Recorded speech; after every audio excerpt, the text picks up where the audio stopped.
బాబాయ్ ఏంది కర్రలేంది అట్లా కొన్ని పసుపు కలర్లో ఉన్నాయి, కొన్ని రెడ్ కలర్లో ఉన్నాయి, కొన్ని బ్లాక్లో ఉన్నాయి.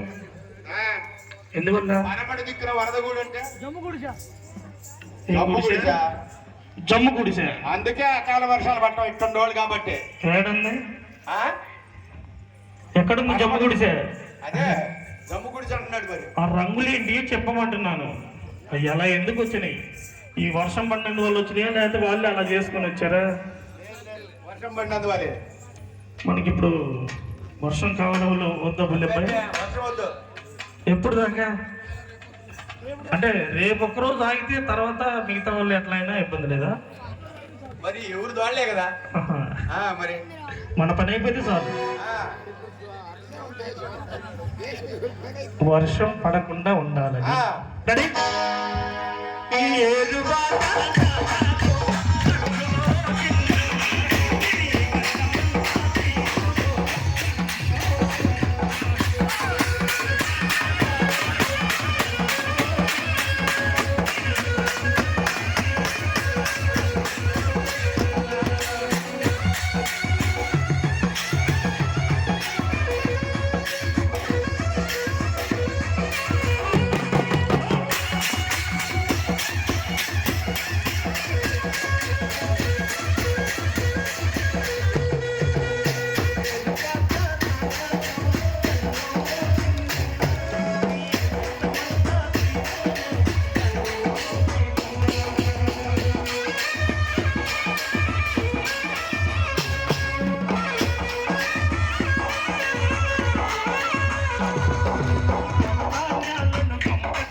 ఇదేంటి ఎట్లా ఉంచున్నాడు?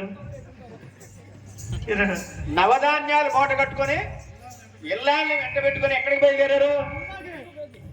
సినిమాకి వ్యవసాయం చేయడానికి కదా. సినిమా కంటే పిల్లబాయ్ నవధాన్యాలు ఎత్తుకొని గది గంపకి ఎత్తుకొని సినిమా పోతారు ఎవరన్నా? అది కదా ఎట్లయినా ఎద్దులు లేవు వ్యవసాయం లేదులే. ఎందుకు లేదా ఇక్కడ కొండ పొలం లేదా? ట్రాక్టర్లేగా. వ్యవసాయం ఉంది. ఎడ్లు ఎందుకు లేవు? లేకపోతే మనం మ్యూజియంలో చూసుకోవాలా?